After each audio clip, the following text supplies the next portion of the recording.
What's up, everyone? Welcome to Lowered Expectations. Thanks for lowering your expectations and hanging out with me here. I do appreciate it. In today's video, I'm going to be eating some cheese and celery, maybe a chocolate chip cookie, and we are going to be tearing apart this HLN heater, which they sent to me for a review, so hopefully I don't destroy it taking it apart. Before we go any further with this video, it is very important for me to point out that the big deal about this heater, or all the hype about this heater, isn't just because of the quality and isn't just because it's massive and doesn't use the same parts as your standard diesel heater. The big deal about this heater is that it is actually an 8 kilowatt heater, meaning 8 kilowatts of heat energy actually come out the business end. If you don't know, 2 kilowatt heaters generally consume about 1.8 kilowatts of diesel.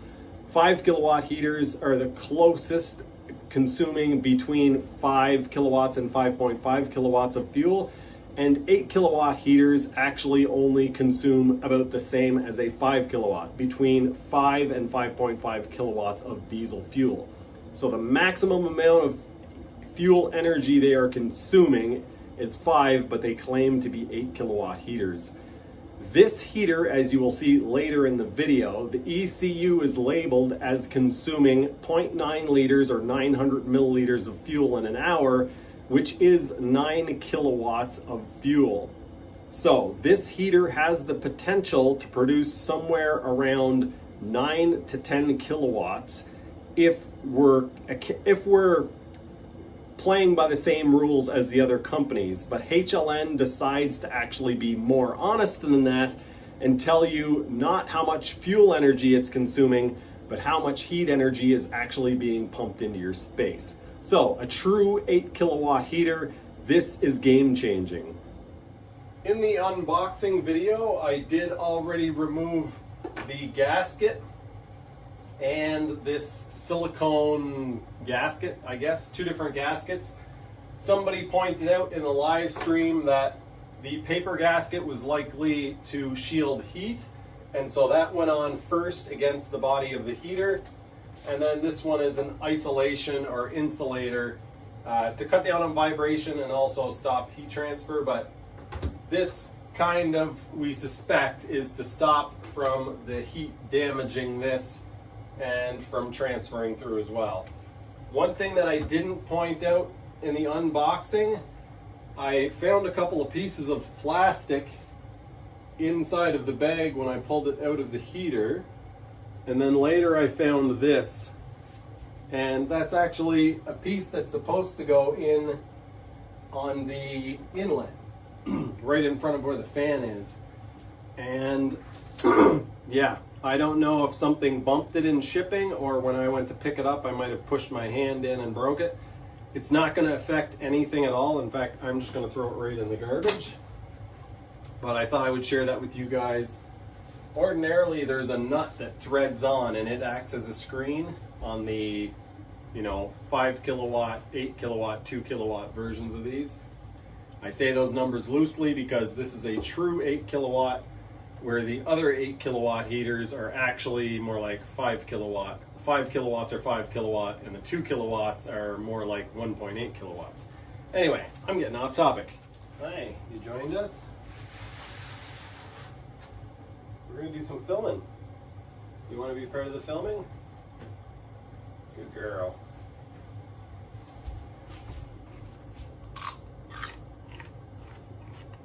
Crunchy. Want some more of that, eh? Touch, touch, touch, touch. Quasar would touch. Okay, up, up. Good girl. Oh, there you go.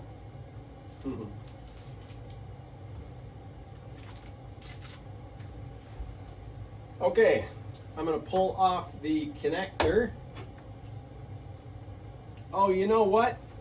I think these connectors actually are sealed, and well, I don't think. This one for certain is sealed. I'm gonna check the connector on the harness. I said that it wasn't sealed, and it might actually be. Yes, I do apologize. So the connector that connects to the ECU is actually sealed. I will not be able to show you that on camera, I'm sure. Oh, maybe I can. iPhone 16 has a great camera.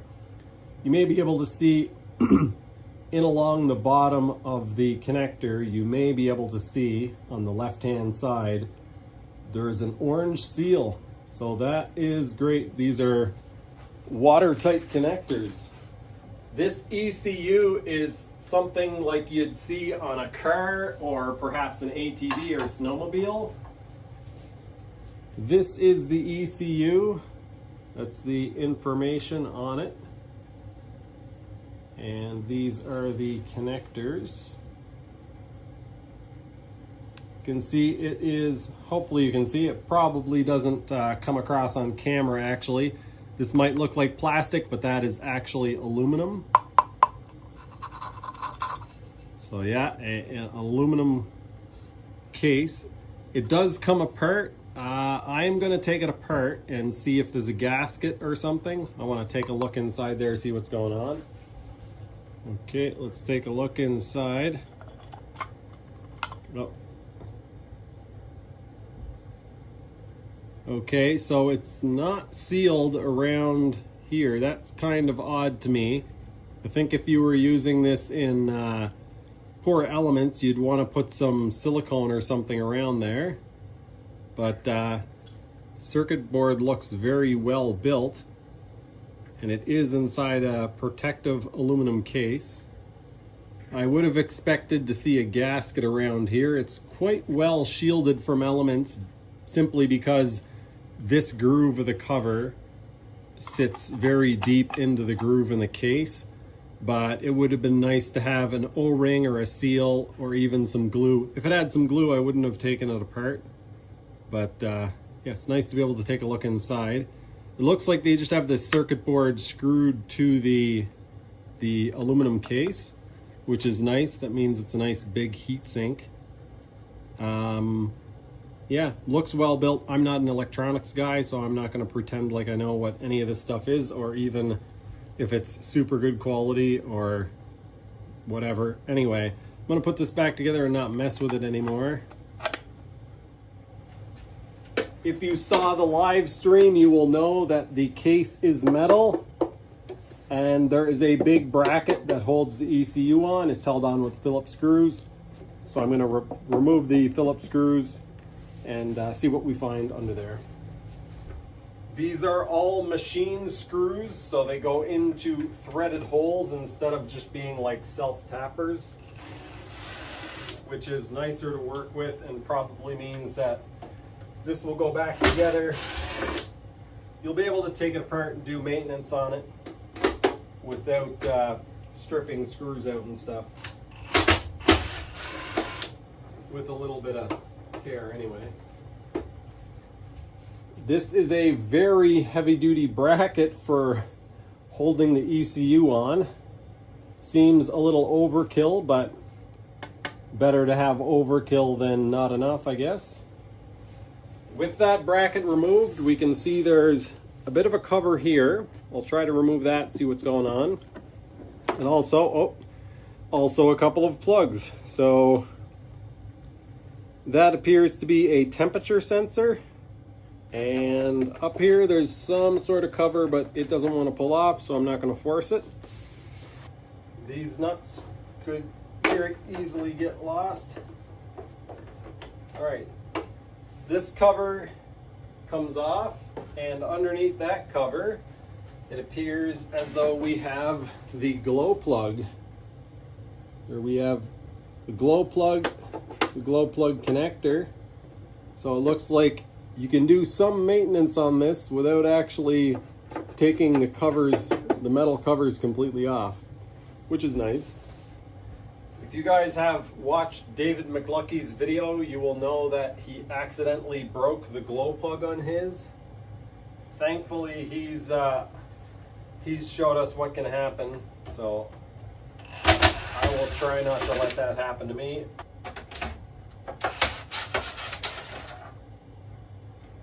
Okay, so the plastic end cones have little metal clips on them so that it's not threading into the plastic, so that's nice. I was kind of curious.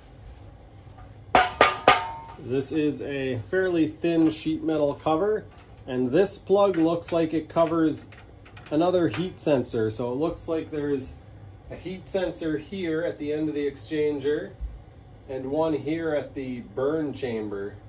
Kind of interesting, they actually have threaded holes in the metal cover instead of in the casting. Most diesel heaters, or every one I've ever seen, has threaded holes in the casting in the flange in this area. It is safe to say that this is a completely different unit. So far anyway, I don't see any component that is shared with a traditional diesel heater. This is the bottom of the heater. This is the exhaust outlet, which is part of the housing. It's cast aluminum. However, the inlet pipe is a steel pipe that is actually screwed on to the, I guess we'll call this fan housing. And this is cast aluminum. It looks like it's part of the motor housing. That is one beefy looking motor right there. That looks like it has a lot of oomph if it needs it. There is a temperature sensor inside of the case on the inlet side of the heater. So if you have this inside of your bus or house or greenhouse or whatever, and the inlet air coming in is cold at first when you start the heater, you want the heater full blast pumping out as hot air as possible, as much heat energy as possible. But once the air temperature is up and you're, say, you've got, 20-degree air coming in, you can then slow down the heater, and with this sensor you can actually monitor that. So is that what that's for? I don't know. Maybe it's just another emergency shutdown. So if it gets hot enough at this, it might just decide, hey, we need to shut down, there's a problem. Very interesting. They just use a copper line. This looks like it was bent by hand. Not that that's a bad thing, but it is curious or interesting. This is where that sensor is. There's another heat sensor here, and the glow plug is here, kind of off to the side. The fuel line goes in here, and it is completely sealed up with silicone. This looks like they took it much more seriously to keep this actually sealed up than they do with any of the Chinese diesel heaters, or, to be fair, any of the brand name ones as well, Webesto, Plan Air, whatever. Nothing really to see on this side. We've got the threaded holes in the side that the covers case actually screws to, and that's basically it. All the way back around. Cute little intake pipe that comes off. There is no gasket on that, which doesn't shock me because there's not really any pressure there. I don't like how many Phillips screws they use on this. They're all coming out, but as a mechanic, I do not like Phillips screws. I think I am going to pull these sensors off to see a couple things. One, if they're just surface mounted. I think they are. Two, to see if there's any kind of a conductive paste on them, which I doubt there will be, but I'm just curious. And three, to see if there's any sort of indication on the switch as to what it is. KSD, as in David, I believe, 301-C, 250 volt, 10 amps, and it looks like 160, so would that be 160 Celsius? Probably.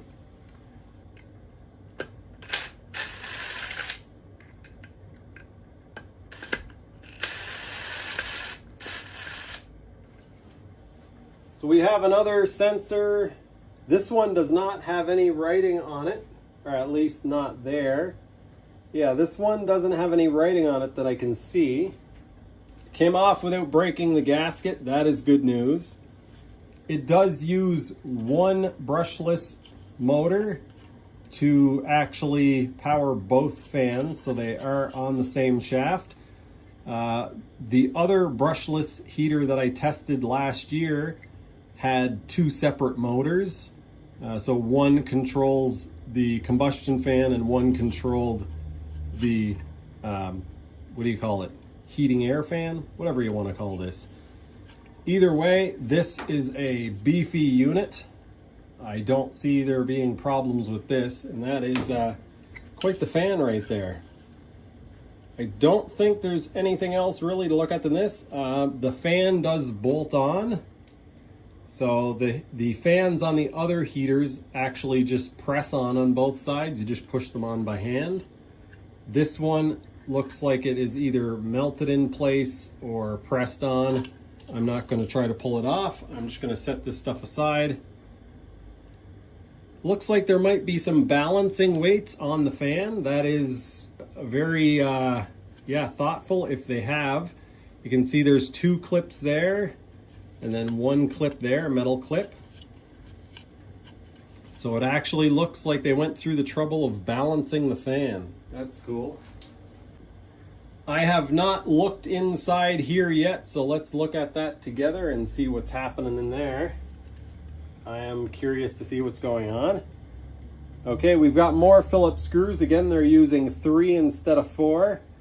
I know I've already said this, but I'll say it again. This so far has shared 0 components with any other diesel heater that I've seen. Doesn't use the same size hose clamps or exhaust pipe, not the same ECU. The closest thing might be this glow plug. I'm not sure if it's shared, you know, even though the head of it's different, you might be able to use a standard glow plug, but we'll take a closer look at that in a bit once I pull this apart. See if we can remove these. I probably should. I was gonna say I probably should get a different bit because these look like number 3 Phillips or number 3 JIC. And I'm pretty sure the little dot in the head of the screw indicates JIC, a Japanese standard, and not actually Phillips.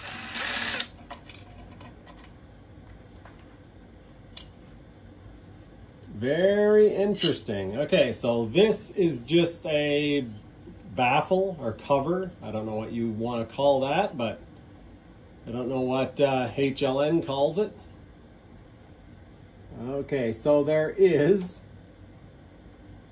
what appears to be a wick material in here. Very, very interesting. There is like a cloth, spongy wick material in here. The fuel line appears to go into that chamber. The glow plug enters right here. I'm gonna have to try to break this loose because I am just too much of a curious person to leave that there and not, yeah. I'm too much of a curious person just to leave things alone, so that's gonna have to come out. I'm kind of remembering from David McLucky's video, I think this can come off now. I think these long screws go right through and actually hold this piece to the heat exchanger. So I am going to try to give it a little bump. Oh, as I was saying that, it's coming off. So let's see here. I was going to say I'd give it a little bump with a hammer, but it is pulling right off. So now you guys can see that is a soft, I don't know, cloth material.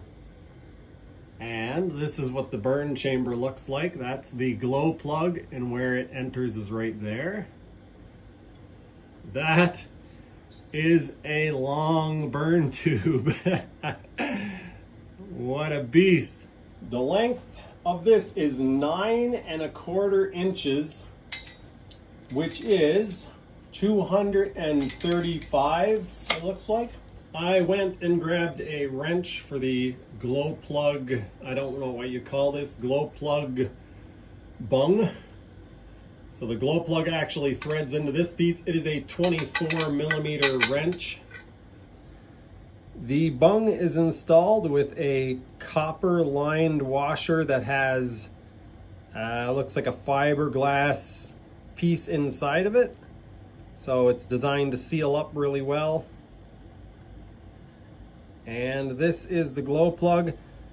I'm gonna guess you could probably, in a pinch, make a standard glow plug work.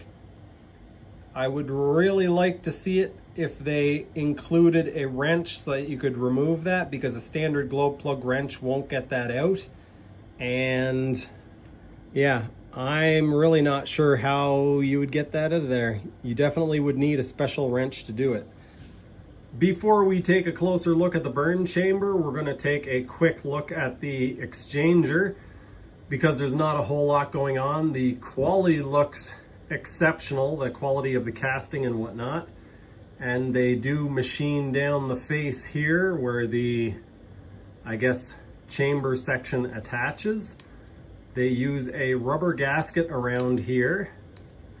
So yeah, not a whole lot to this actually. I mean, it's quite a complicated casting, but there's really not much to it. It's a big, heavy exchanger.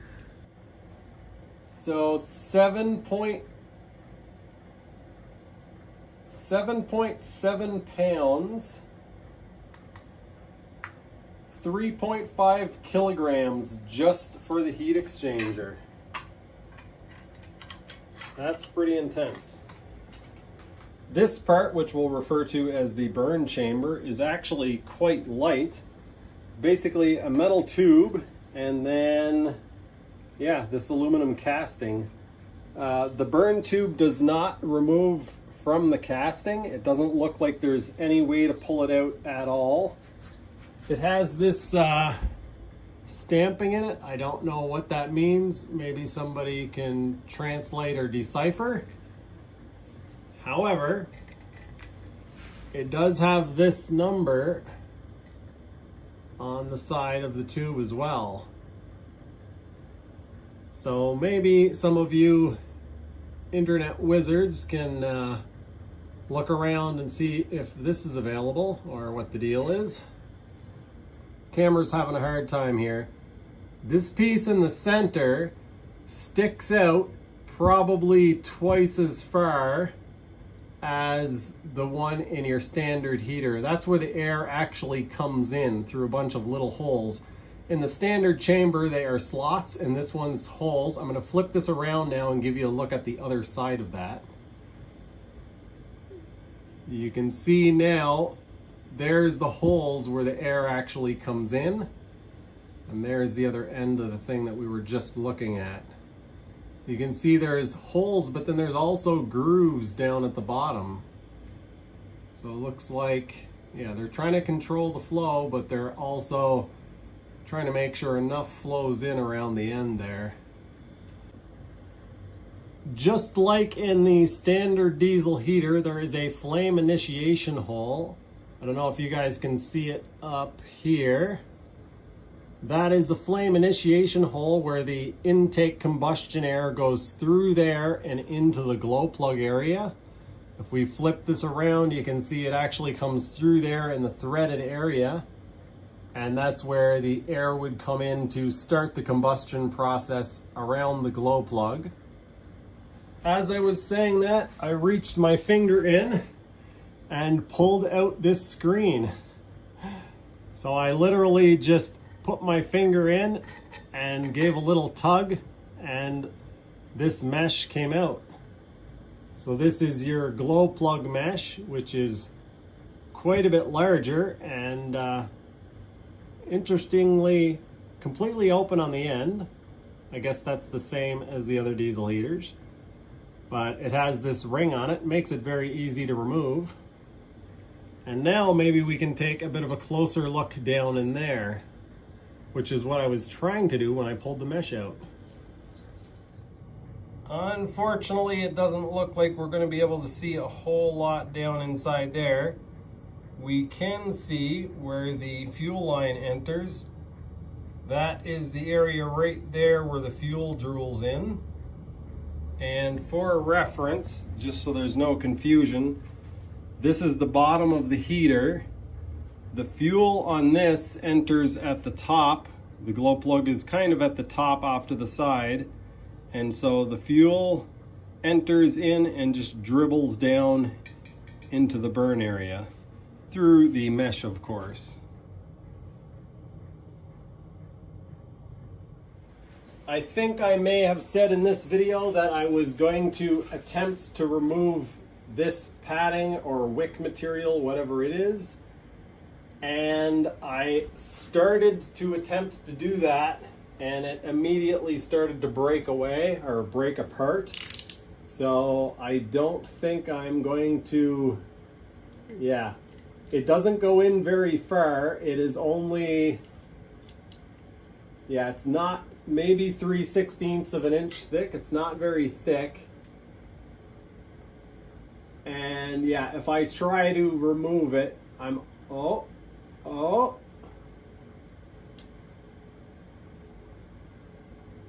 I think I got it. Oh, I think I got it. I was about to give up. I don't know if this is a gasket or, Okay, well, I'm glad I got this out because it is not a wick. This appears to be a strange gasket. The fuel doesn't come anywhere near this. So I'm glad I took it out and didn't leave you guys thinking that it was a wick. So the fuel enters in on the other side of this wall. I was thinking this might be open.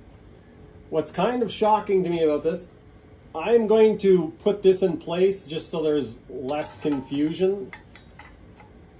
With the baffle plate or air baffle in place, you guys can see the air circulates in behind here and then comes out of the center of this hole. So this would be a gasket to make sure that the air goes into here. So quite shockingly, the airflow into the heater actually doesn't seem to be dramatically more or drastically more than a standard heater. The diameter of this hole is actually quite small relative to the heat capacity of the heater. For some reason, I can't find any of my calipers. I think I probably have 3 sets of them, but I can't locate any of them now. So what we're going to do is just a comparison, which I'm glad I did because this kind of highlights how ridiculous this thing actually is. This is a standard 5 or 8 kilowatt burn chamber, and this is one of a more common design. So this one here is actually a little bit odd in that this piece is cast bulging out back here a little bit. So let's take this and compare it to this. You can't even fit them both in the same shot. Yeah, this is... Okay, so what we were trying to compare is the size of that hole compared to the size of that. That there, I'm not going to break this baffle off because they actually weld them in place. But to me, this hole looks to be the same size as that. And I have measured them in previous videos. I think it's like 19 or 20 millimeters, the hole in there. So like 3/4 of an inch. This is 24. So yeah, we're probably about 20 millimeters on the inside of that hole. The hole in this, the hole in that baffle is the same size as the outside diameter of this. So that is very interesting. It doesn't shock me too much that it is just the exhaust flow that restricts the power of these heaters. I think they probably flow an excessive amount of air, or they're probably capable of flowing an excessive amount of air, just not capable of getting rid of the exhaust on the smaller heaters. So anyway, yes, as you guys can see, again, I mentioned the size of the baffle there, or the hole in that baffle, compared to the size of the hole in that baffle. You can see quite a bit smaller. So the air coming in isn't a lot more, but the restriction of letting the gases out is a lot more free. And as I said, I am glad I removed this. Now we actually know what this is. It's a gasket. I'm not sure. It's probably some sort of material that can withstand quite a bit of heat. Don't know what it is. It feels like some sort of, I don't know, maybe fiberglass.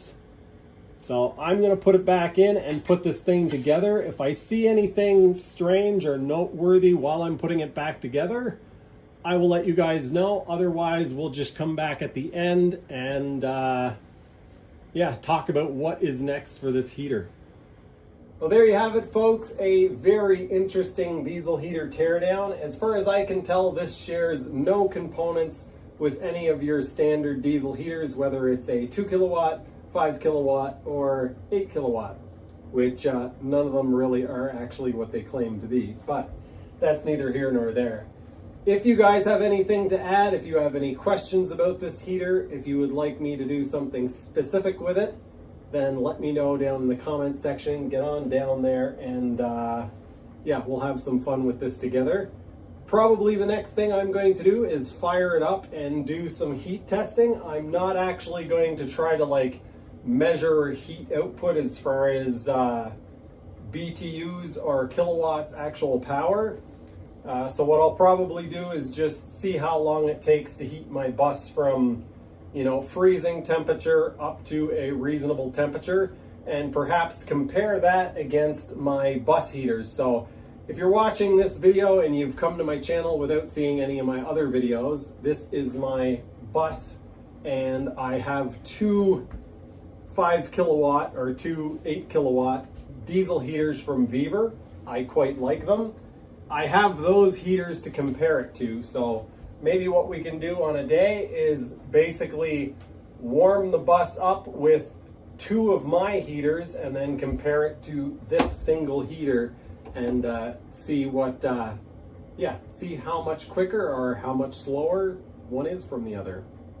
That is going to do it for this one. Again, if you have questions, comments, concerns, let me know down in the comments section. Head on over to HLN. They have a bunch of other heaters, not just this massive beast. All of their products look to be very good quality, and yeah, I would suggest if you're in the market for a high-end heater, go check them out. I'm not affiliated with them. They sent me this heater for free, but they're not paying me to make this video. I don't get any commission if you buy a heater, but yeah, I'd like to see you with a good heater. So if you want something affordable, cheap, then head on over to Viver and check their stuff out, or H-Calorie, Max Feeding Rods, one of those companies.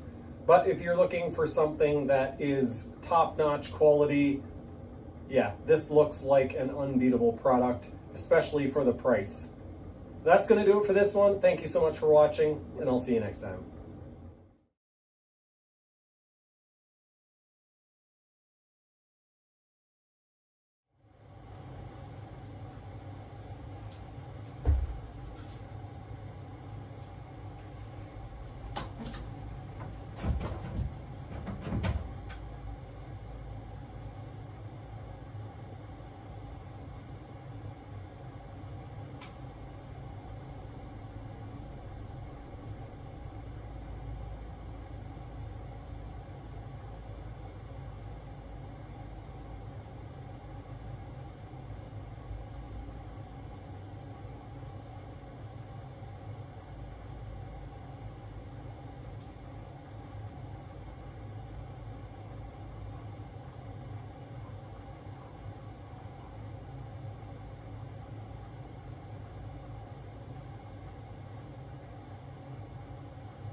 Hi.